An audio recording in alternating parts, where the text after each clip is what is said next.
ಇಲ್ಲಿಯವರೆಗೆ ಕಾವ್ಯ ತನ್ನ 2 ಕೈಗಳನ್ನು ಸೊಂಟದ ಮೇಲೆ ಇಟ್ಟುಕೊಂಡು ಮತ್ತು ನನಗೆ ತುಂಬ ಹಸಿವಾಗುತ್ತಿದೆ ಮತ್ತು ನಾನು ಹೊರಗೆ ಹೋಗಲು ಕೂಡ ಸಾಧ್ಯವಾಗುತ್ತಿಲ್ಲ. ಈಗ ಹೇಗಾದರೂ ಮಾಡಿ ನನಗಾಗಿ ಉಪಹಾರ ತನ್ನಿ, ಇಲ್ಲದಿದ್ದರೆ ನಾನು ತಾತನಿಗೆ ಎಂದು ಹೇಳುತ್ತಾ ಸುಮ್ಮನಾಗುತ್ತಾಳೆ.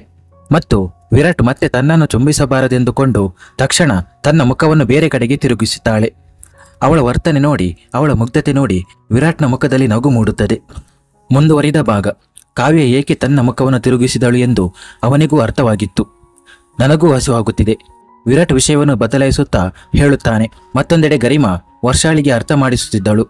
ದೇವರು ಬಯಸಿದರೆ ಏನು ಸಾಧ್ಯವಿಲ್ಲ, ಬಹುಶಃ ನೀನು ಗುಣಮುಖವಾಗುತ್ತಿದ್ದೀಯೇನೋ, ಆ ವೈದ್ಯರು ದೇವರಿಗಿಂತ ದೊಡ್ಡವರಲ್ಲ ತಾನೆ ಎಂದು ಹೇಳುತ್ತಾಳೆ. ಅವಳ ಮಾತನ್ನು ಕೇಳಿ ವರ್ಷ ತಲೆ ತಗ್ಗಿಸಿ ಏನೋ ಆಳವಾಗಿ ಯೋಚಿಸಲು ಪ್ರಾರಂಭಿಸುತ್ತಾಳೆ. ಗರಿಮಾ ಅವಳ ಮುಖದ ಮೇಲೆ ತನ್ನ ದೃಷ್ಟಿ ನೆಟ್ಟು, ಒಂದು ಮಾತು ಹೇಳು, ನಾಳೆ ನೀನು ಸಂಪೂರ್ಣವಾಗಿ ಗುಣಮುಖವಾದರೆ ನೀನು ಮತ್ತೆ ವಿರಾಟ್ನ ಜೀವನಕ್ಕೆ ಹಿಂತಿರುಗುತ್ತೀಯಾ ಎಂದು ಅವಳ ಮನಸ್ಸನ್ನು ತಿಳಿಯಲು ಪ್ರಯತ್ನಿಸುತ್ತಾಳೆ. ಇದನ್ನು ಕೇಳಿ ಒಂದು ಕ್ಷಣ ವರ್ಷಳ ಹೃದಯ ಬಡಿತ ಜೋರಾಗುತ್ತದೆ. ಆದರೆ ಮರುಕ್ಷಣವೇ ಕಾವ್ಯಳ ಮುಗ್ಧ ಮುಖ ಅವಳ ಮನಸ್ಸಿನಲ್ಲಿ ಮೂಡುತ್ತದೆ. ಕಾವ್ಯ ನನ್ನ ವಿರಾಟ್ ಎಂದು ಪ್ರೀತಿಯಿಂದ ಹೇಳಿದ್ದು ಅವಳಿಗೆ ನೆನಪಾಗುತ್ತದೆ. ಗರಿಮಾ ಮತ್ತೆ ತನ್ನ ಪ್ರಶ್ನೆಯನ್ನು ಪುನರಾವರ್ತಿಸುತ್ತಾ, ಹೇಳು ವರ್ಷ, ಎಲ್ಲಾದರೂ ನೀನು ಮತ್ತೆ? ಅವಳ ಪ್ರಶ್ನೆಗೆ ವರ್ಷ ಇದ್ದಕ್ಕಿದ್ದಂತೆ ಕಿರಿಕಿರಿಯಿಂದ, ಹುಚ್ಚು ಹಿಡಿದಿದೆಯಾ? ವಿರಾಟ್ ನನ್ನವನಾಗಬೇಕಿದ್ದರೆ ಯಾವಾಗಲೂ ಆಗುತ್ತಿದ್ದ. ಅವನು ನನ್ನ ಅದೃಷ್ಟದಲ್ಲಿ ಇದ್ದಿದ್ದರೆ ನಾವು ಹೀಗೆ ಬೇರೆಯಾಗುತ್ತಿರಲಿಲ್ಲ. ಮತ್ತು ಹೇಗಿದ್ದರೂ ನನಗೆ ವಿರಾಟ್ನಿಂದ ಯಾವುದೇ ಸಂಬಂಧವಿಲ್ಲ, ನಾನು ಅವನನ್ನು ಮರೆತಿದ್ದೇನೆ ಎಂದು ಹೇಳಿ ತನ್ನ ಕೋಣೆಗೆ ಹೋಗುತ್ತಾಳೆ. ಗರಿಮಾ ಮಂದಹಾಸ ಬೀರುತ್ತಾ, ಸುಳ್ಳು, ನಿನ್ನ ಕೋಪ ಹೇಳುತ್ತಿದೆ, ನೀನು ಇನ್ನೂ ಅವನನ್ನು ಪ್ರೀತಿಸುತ್ತೀಯ. ಆದರೆ ಯಾವುದು ಸರಿ ಯಾವುದು ತಪ್ಪು ಅಂತ ನನಗೆ ಗೊತ್ತಿಲ್ಲ. ಆದರೆ ನಾನು ಬಯಸುತ್ತೇನೆ, ನನ್ನ ಈ ಸ್ನೇಹಿತೆ ಯಾವಾಗಲೂ ಇತರರ ಸಂತೋಷವನ್ನು ಬಯಸುವವಳು ಯಾವಾಗಲೂ ಸಂತೋಷವಾಗಿರಲಿ ಅಂದುಕೊಳ್ಳುತ್ತಾಳೆ. ವರ್ಷ ತನ್ನ ಕೋಣೆಗೆ ಹೋಗಿ ಹಾಸಿಗೆ ಮೇಲೆ ಬಿದ್ದು ಅಳುವಿನ ಧ್ವನಿ ಹೊರಗೆ ಕೇಳಿಸಬಾರದು ಎಂದು ಮುಖವನ್ನು ದಿಂಬಿನಿಂದ ಮುಚ್ಚಿಕೊಳ್ಳುತ್ತಾಳೆ. ಅವಳು ವಿರಾಟ್ನನ್ನು ಮರೆತಿದ್ದೇನೆ ಎಂದು ಹೇಳಿದ್ದಳು. ಆದರೆ ಸತ್ಯವೆಂದರೆ ಅವಳು ಇನ್ನೂ ಅವನನ್ನು ಪ್ರೀತಿಸುತ್ತಿದ್ದಳು. ಆದ್ದರಿಂದ ಮರೆಯುವ ಪ್ರಶ್ನೆಯೇ ಉದ್ಭವಿಸುವುದಿಲ್ಲ. ವಿರಾಟ್ ಕೂಡ ಅವಳನ್ನು ಮರೆತಿರಲಿಲ್ಲ. ಕೋಪದಿಂದಲೋ ದ್ವೇಷದಿಂದಲೋ ಹೇಳಿದರು, ಆದರೆ ಎಲ್ಲೋ ಒಂದು ಕಡೆ ಅವಳನ್ನು ನೆನಪಿಸಿಕೊಳ್ಳುತ್ತಿದ್ದನಲ್ಲ. ವರ್ಷಾಳ ಜೊತೆಗೆ ಅವನಿಗೆ ಪ್ರೀತಿ ಎಂಬ ಪದದ ಬಗ್ಗೆಯೇ ದ್ವೇಷ ಉಂಟಾಗಿತ್ತು. ಕಾವ್ಯ ತನ್ನ ಹೃದಯದ ಕೈಗಳಿಗೆ ಬಲವಂತವಾಗಿ, ವಿರಾಟ್ನ ಒಳ್ಳೆಯತನದ ಮುಂದೆ ಬಲವಂತವಾಗಿ, ಅವನ ಸತ್ಯದ ಮುಂದೆ ಬಲವಂತವಾಗಿ ಅವನನ್ನು ಪ್ರೀತಿಸಲು ಪ್ರಾರಂಭಿಸಿದ್ದಳು. ಅದರ ಅರಿವು ಅವಳಿಗೆ ಇರಲಿಲ್ಲ.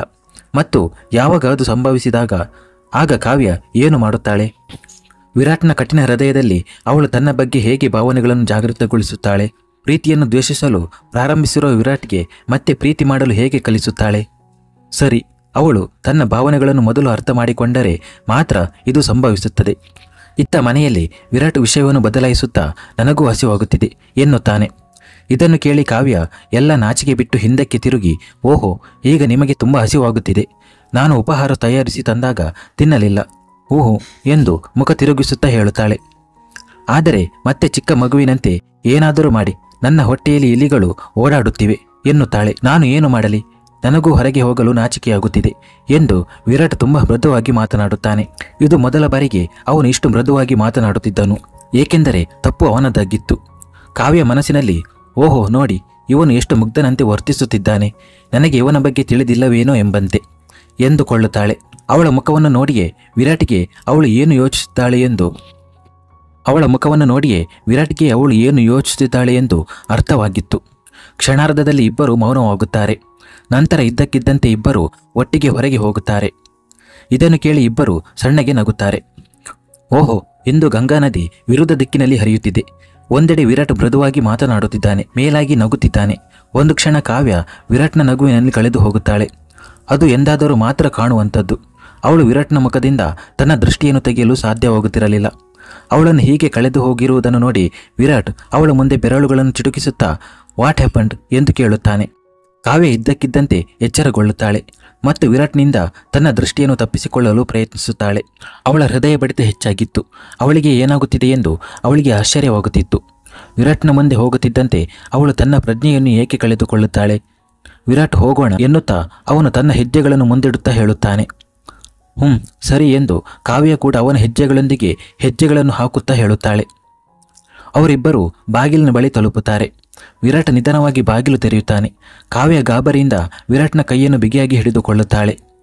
ವಿರಾಟ್ ಆಶ್ಚರ್ಯದಿಂದ ಅವಳ ಕಡೆ ನೋಡುತ್ತಾನೆ. ಬದಲಾಗಿ ಕಾವ್ಯ ತನ್ನ ಹುಬ್ಬುಗಳನ್ನು ಮೇಲಕ್ಕೆತ್ತಿ ಏನಾಯ್ತು ಎನ್ನುತ್ತಾಳೆ. ವಿರಾಟ್ ತನ್ನ ಕೈಯನ್ನು ನೋಡುತ್ತಾನೆ. ಅದನ್ನು ಕಾವ್ಯ ಬಿಗಿಯಾಗಿ ಹಿಡಿದುಕೊಂಡಿದ್ದಳು. ಅವನು ತಲೆಯನ್ನು ಅಲ್ಲಾಡಿಸಿ ಏನೂ ಇಲ್ಲ ಎನ್ನುತ್ತಾನೆ. ನಂತರ ಇಬ್ಬರು ತಮ್ಮ ತಮ್ಮ ತಲೆಗಳನ್ನು ಸ್ವಲ್ಪ ಹೊರಕ್ಕೆ ಹಾಕಿ ಹಾಲ್ನಲ್ಲಿ ಯಾರಾದರೂ ಕುಳಿತಿದ್ದಾರೆಯೇ ಎಂದು ನೋಡುತ್ತಾರೆ. ಅವರ ಅದೃಷ್ಟ ಆ ಸಮಯದಲ್ಲಿ ಹಾಲ್ನಲ್ಲಿ ಯಾರೂ ಇರಲಿಲ್ಲ. ಇದನ್ನು ನೋಡಿ ಅವರು ನಿರಾಳವಾಗಿ ಉಸಿರಾಡುತ್ತಾರೆ. ಈಗ ಇಬ್ಬರು ಅಡುಗೆ ಮನೆಯವರೆಗೆ ಪ್ರಯಾಣ ಬೆಳೆಸಬೇಕಿತ್ತು. ಅವರು ಇಬ್ಬರು ಕಳ್ಳತನ ಮಾಡಲು ಹೋಗುವರಂತೆ ವರ್ತಿಸುತ್ತಿದ್ದರು. ಮತ್ತೊಂದೆಡೆ ರಾಘವ್ ಈಗ ಸಿಯಾಳನ್ನು ಕರೆದುಕೊಂಡು ಮನೆಗೆ ಬಂದಿದ್ದನು. ಹೌದು, ಸಿಯಾ ಪದೇ ಪದೇ ವರ್ಷಗಳ ಬಗ್ಗೆ ಅವನನ್ನು ಕೇಳುತ್ತಿದ್ದಳು ಎಂಬುದು ಬೇರೆ ವಿಷಯ. ಮತ್ತು ರಾಘವ್ ಪ್ರತಿ ಬಾರಿಯೂ ಅವಳಿಗೆ ಮಗು, ಆ ಆಂಟಿ ಬೇಗ ಬರುತ್ತಾಳೆ ಎಂದು ಹೇಳುತ್ತಿದ್ದನು. ಹೌದು, ವರ್ಷ ನಿಜಕ್ಕೂ ಮುದ್ದಾಗಿರುವ ಹುಡುಗಿ. ರಾಘವನ ತಾಯಿ ಕೂಡ ಸಿಯಾಳ ಮಾತಿಗೆ ದನಿಗೂಡಿಸುತ್ತಾರೆ. ನೀನು ಅವಳಿಗೆ ಫೋನ್ ಮಾಡಿ ಸಿಯಾಳನ್ನು ಮಾತನಾಡಿಸು ಎನ್ನುತ್ತಾರೆ. ಅಮ್ಮ, ನೀವು ಕೂಡ ಸಿಯಾ ಮಗು, ಮತ್ತು ನೀವು ಅವಳಿಗೆ ಅರ್ಥ ಮಾಡಿಸುವ ಬದಲು ಅವಳ ಮಾತಿಗೆ ದನಿಗೂಡಿಸುತ್ತಿದ್ದೀರಾ. ಓಹೋ, ನೀನು ವ್ಯರ್ಥವಾದ ಮಾತುಗಳನ್ನು ಹೇಳುತ್ತಿದ್ದೀಯಾ. ವರ್ಷ ಕೂಡ ಸಿಯಾಳನ್ನು ತುಂಬ ಪ್ರೀತಿಸುತ್ತಾಳೆ. ಅವಳು ಕೂಡ ಅವಳೊಂದಿಗೆ ತುಂಬ ಸಂತೋಷವಾಗಿದ್ದಳು. ಅಮ್ಮ, ಅದು ಸರಿ, ಅವಳು ಆಕಸ್ಮಿಕವಾಗಿ ನಮ್ಮ ಮನೆಗೆ ಬಂದಳು, ಸಿಯಾಳನ್ನು ನೋಡಿಕೊಂಡಳು. ಆದರೆ ಇದರರ್ಥ ನಾವು ಅವಳಿಗೆ ಫೋನ್ ಮಾಡಿ ತೊಂದರೆ ಕೊಡಬೇಕು ಎಂದಲ್ಲ. ಇದರಲ್ಲಿ ತೊಂದರೆ ಏನು ಎಂದು ಮುಖ ತಿರುಗಿಸುತ್ತಾ ಹೇಳುತ್ತಾರೆ. ರಾಘವ್ ತನ್ನ ಕೋಣೆಗೆ ಹೋಗುತ್ತಾ, ನಿಮ್ಮ ತಲೆಯಲ್ಲಿ ಏನು ನಡೆಯುತ್ತಿದೆ ಅಮ್ಮ, ಅದೆಲ್ಲ ನನಗೆ ಚೆನ್ನಾಗಿ ಅರ್ಥವಾಗುತ್ತದೆ. ಆದ್ದರಿಂದ ನನ್ನೊಂದಿಗೆ ಚಾಣಾಕ್ಷತನ ಮಾಡಬೇಡಿ ಎಂದು ಹೇಳಿ ಸಿಯಾಳನ್ನು ತನ್ನ ಕೋಣೆಗೆ ಕರೆದುಕೊಂಡು ಹೋಗುತ್ತಾನೆ. ನಾನು ಈ ಹುಡುಗನಿಗೆ ಏನು ಮಾಡಲಿ, ಅವನು ನನ್ನ ಮಾತನ್ನು ಕೇಳುವುದೇ ಇಲ್ಲ, ನಾಲಾಯಕ್ ಎಂದು ಗೊಣಗುತ್ತಾ ಅವರು ಅಡುಗೆ ಮನೆಗೆ ಹೋಗುತ್ತಾರೆ. ರಾಘವ್ ಸಿಯಾಳನ್ನು ಹಾಸಿಗೆ ಮೇಲೆ ಕೂರಿಸುತ್ತಾ, ಈ ಅಮ್ಮ ಕೂಡ ಗೊತ್ತಿಲ್ಲ ಏನೇನು ಯೋಚಿಸುತ್ತಿರುತ್ತಾರೆ ಎನ್ನುತ್ತಾನೆ. ಅತ್ತ ಮನೆಯಲ್ಲಿ ವಿರಾಟ್ ಮತ್ತು ಕಾವ್ಯ ಅತ್ತಿತ್ತ ನೋಡುತ್ತಾರೆ. ಭೂಪೇಂದ್ರ ಮತ್ತು ಅನುಪಮರವರು ಯಾವುದೋ ಕೆಲಸಕ್ಕೆ ಹೊರಗೆ ಹೋಗಿದ್ದರು.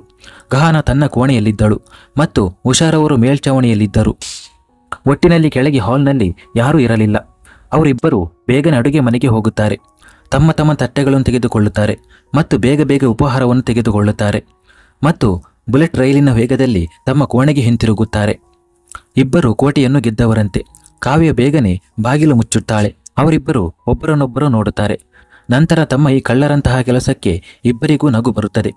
ಇದು ಮೊದಲ ಬಾರಿಗೆ ಕಾವ್ಯ ವಿರಾಟ್ ನಗುವುದನ್ನು ನೋಡಿದ್ದಳು. ಓಹೋ, ಅವನು ಬಿಚ್ಚು ಮನಸ್ಸಿನಿಂದ ನಗುತ್ತಿದ್ದನು. ಎಷ್ಟು ಮುಗ್ಧ! ಅವನು ಈ ಸಮಯದಲ್ಲಿ ಎಷ್ಟು ತಮಾಷೆಯಾಗಿ ಕಾಣುತ್ತಿದ್ದನು. ಕಾವ್ಯ ಅವನನ್ನು ಒಂದು ಕ್ಷಣ ನೋಡುತ್ತಲೇ ಇದ್ದಳು. ವಿರಾಟ್ನ ದೃಷ್ಟಿ ಅವಳ ಮೇಲೆ ಬಿದ್ದಾಗ ಅವನು ನಗುತ್ತಾ ಏನಾಯಿತು ಎನ್ನುತ್ತಾನೆ. ಕಾವ್ಯ ಸ್ವಲ್ಪ ನಕ್ಕು ತಲೆಯನ್ನು ಅಲ್ಲಾಡಿಸಿ ಏನೂ ಇಲ್ಲ ಎನ್ನುತ್ತಾಳೆ. ವಿರಾಟ್ ಉಪಹಾರ ಮಾಡಲು ಅಲ್ಲೇ ಸೋಫಾದ ಮೇಲೆ ಕುಳಿತುಕೊಳ್ಳುತ್ತಾನೆ. ನೀವು ನಗುವಾಗ ತುಂಬ ಮುದ್ದಾಗಿ ಕಾಣುತ್ತೀರಿ ಎಂದು ಕಾವ್ಯ ಅವನ ಪಕ್ಕದಲ್ಲಿ ಕುಳಿತುಕೊಂಡು ಹೇಳುತ್ತಾಳೆ. ಇದನ್ನು ಕೇಳಿ ವಿರಾಟ್ಗೆ ಇದ್ದಕ್ಕಿದ್ದಂತೆ ವರ್ಷ ನೆನಪಾಗುತ್ತಾಳೆ. ಅವಳು ಕೂಡ ಅವನಿಗೆ ಇದನ್ನೇ ಹೇಳಿದ್ದಳು, ನೀವು ನಗುವಾಗ ತುಂಬ ಮುದ್ದಾಗಿ ಕಾಣುತ್ತೀರಿ ಎಂದು. ನಂತರ ಅವನ ನೋವು ಮತ್ತೆ ತಾಜಾ ಆಯಿತು. ಹೃದಯದ ಮೇಲಿನ ಗಾಯಗಳು ಮತ್ತೆ ಹಸಿರಾದವು. ಅವನ ಮುಖದಲ್ಲಿ ಹರಡಿದ್ದ ನಗು ನಿಧಾನವಾಗಿ ಗಾಂಭೀರ್ಯಕ್ಕೆ ತಿರುಗಿತು. ಅದನ್ನು ಕಾವ್ಯ ಕೂಡ ನೋಡಿದ್ದಳು.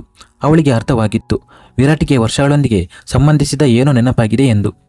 ವಿರಾಟ್ ಏನನ್ನು ಹೇಳದೆ ಅಲ್ಲಿಂದ ಏಳುತ್ತಾನೆ ಮತ್ತು ತನ್ನ ಉಪಹಾರದ ತಟ್ಟೆಯನ್ನು ತೆಗೆದುಕೊಂಡು ನೇರವಾಗಿ ಸ್ಟಡಿ ರೂಮ್ಗೆ ಹೋಗುತ್ತಾನೆ. ಕಾವ್ಯ ಖಾಲಿ ಕಣ್ಣುಗಳಿಂದ ಅವನನ್ನು ಹೋಗುವುದನ್ನು ನೋಡುತ್ತಾಳೆ. ಅವನ ಕೈಯನ್ನು ಹಿಡಿದು ನಿಲ್ಲಿಸಬೇಕೆಂದು ಅವಳಿಗೆ ಅನಿಸಿತು. ಆದರೆ ಯಾವ ಹಕ್ಕಿನಿಂದ? ಗಂಡ ಹೆಂಡತಿಯಂತೂ ದೂರ, ಅವರಿಬ್ಬರು ಸ್ನೇಹಿತರೂ ಆಗಿರಲಿಲ್ಲ. ವಿರಾಟ್ ಹೋದ ತಕ್ಷಣ ಕಾವ್ಯಳಿಗೆ ಖಾಲಿ ಭಾವನೆ ಉಂಟಾಗುತ್ತದೆ. ಒಂದು ಅಪೂರ್ಣ ಭಾವನೆ ಅವಳಿಗೆ ಅನಿಸುತ್ತದೆ. ವಿರಾಟ್, ನೀವು ಎಷ್ಟು ದಿನ ನಿಮ್ಮ ಗತಕಾಲದಲ್ಲಿ ಜೀವಿಸುತ್ತೀರಿ ಎಂದು ಅವಳ ಹೃದಯದಿಂದ ತಾನಾಗಿಯೇ ಧ್ವನಿ ಬರುತ್ತದೆ. ಒಳಗೆ ಕೋಣೆಯಲ್ಲಿ ವಿರಾಟ್ ಉಪಹಾರವನ್ನು ಮೇಜಿನ ಮೇಲೆ ಹಾಗೆಯೇ ಇಡಲಾಗಿತ್ತು ಮತ್ತು ಅವನು ಕಿಟಕಿಯ ಬಳಿ ನಿಂತು ಸಿಗರೇಟ್ ಹಚ್ಚುತ್ತಿದ್ದನು. ಕಾವ್ಯ ಮತ್ತು ವರ್ಷಗಳ ಮಾತುಗಳು ಒಟ್ಟಿಗೆ ಅವನ ಕಿವಿಯಲ್ಲಿ ಸದ್ದು ಮಾಡುತ್ತಿದ್ದವು. ನೀವು ನಗುವಾಗ ತುಂಬ ಚೆನ್ನಾಗಿ ಕಾಣುತ್ತೀರಿ ಎಂದು.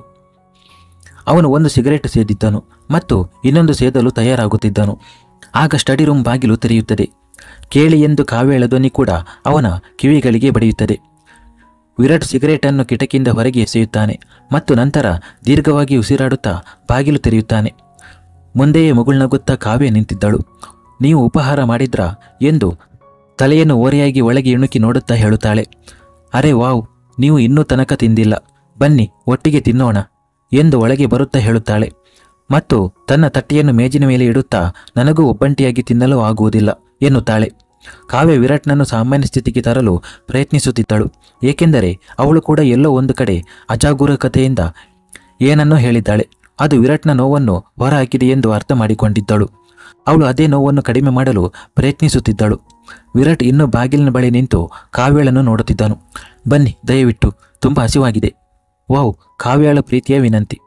ಆದರೆ ಎಲ್ಲೋ ಒಂದು ಕಡೆ ವಿರಾಟ್ಗೂ ಅರ್ಥವಾಗಿತ್ತು ಕಾವ್ಯ ಏನು ಮಾಡಲು ಬಯಸುತ್ತಿದ್ದಾಳೆ ಎಂದು. ಅವನು ಅವಳನ್ನು ನೇರವಾಗಿ ಪ್ರಶ್ನಿಸುತ್ತಾ, ನೀನು ಏನು ಮಾಡಲು ಪ್ರಯತ್ನಿಸುತ್ತಿದ್ದೀಯಾ ಎಂದು ಗಂಭೀರವಾದ ಧ್ವನಿಯಲ್ಲಿ ಕೇಳುತ್ತಾನೆ. ಕಾವ್ಯ ಅವನ ಕಡೆ ನೋಡುತ್ತಾಳೆ ಮತ್ತು ನಂತರ ದೀರ್ಘವಾಗಿ ಉಸಿರಾಡುತ್ತಾ, ನೋಡಿ, ನನಗೆ ಗೊತ್ತು, ಅಜಾಗರೂಕತೆಯಿಂದ ನಾನು ಏನನ್ನು ಹೇಳಿದ್ದೇನೆ. ಅದು ನಿಮಗೆ ನೋವುಂಟು ಮಾಡಿದೆ. ಈಗ ನೀವು ನಿಮ್ಮ ನೋವನ್ನು ಯಾರೊಂದಿಗೂ ಹಂಚಿಕೊಳ್ಳುವುದಿಲ್ಲ. ಒಳಗೊಳಗೆ ಕುದಿಯುತ್ತಿರುತ್ತೀರಿ. ನಾನು ನಿಮಗೆ ಯಾವ ವಿಷಯ ತೊಂದರೆ ಮಾಡುತ್ತಿದೆ ಎಂದು ಹೇಳುತ್ತಿಲ್ಲ. ನಾನು ನಿಮಗೆ ಉಪಹಾರ ಮಾಡಿ ಎಂದು ಮಾತ್ರ ಹೇಳುತ್ತಿದ್ದೇನೆ. ಇಲ್ಲದಿದ್ದರೆ ನೀವು ಅದನ್ನೂ ಮಾಡುವುದಿಲ್ಲ. ನೀವು ಹೀಗೇ ಇರುತ್ತೀರಿ. ಪ್ರತಿಯೊಂದು ವಿಷಯದ ಕೋಪವನ್ನು ಊಟದ ಮೇಲೆ ತೋರಿಸುತ್ತೀರಿ. ಅದು ಸರಿಯಲ್ಲ. ನಾನು ನಿಮಗೆ ಉಪಹಾರ ಮಾಡಿಸಲು ಪ್ರಯತ್ನಿಸುತ್ತಿದ್ದೇನೆ ಮತ್ತು ದಯವಿಟ್ಟು ಈಗ ಹೇಳಬೇಡಿ, ನಿಮ್ಮ ಕೆಲಸವನ್ನು ನೋಡಿಕೊಳ್ಳಿ ಎಂದು ಹೇಳುತ್ತಾಳೆ. ಇಷ್ಟು ಹೇಳಿದ ನಂತರ ಅವಳು ಸುಮ್ಮನಾಗುತ್ತಾಳೆ ಮತ್ತು ತನ್ನ ತಲೆಯನ್ನು ತಗ್ಗಿಸುತ್ತಾಳೆ. ಈ ಸಮಯದಲ್ಲಿ ಅವಳು ತುಂಬ ಮುದ್ದಾಗಿ ಕಾಣುತ್ತಿದ್ದಳು. ಒಂದು ಕ್ಷಣ ವಿರಾಟ್ ಅವಳನ್ನು ನೋಡುತ್ತಾ ನಿಲ್ಲುತ್ತಾನೆ ಮತ್ತು ಮರುಕ್ಷಣವೇ ಅವನು ಉಪಹಾರ ಮಾಡಲು ಕುಳಿತುಕೊಳ್ಳುತ್ತಾನೆ.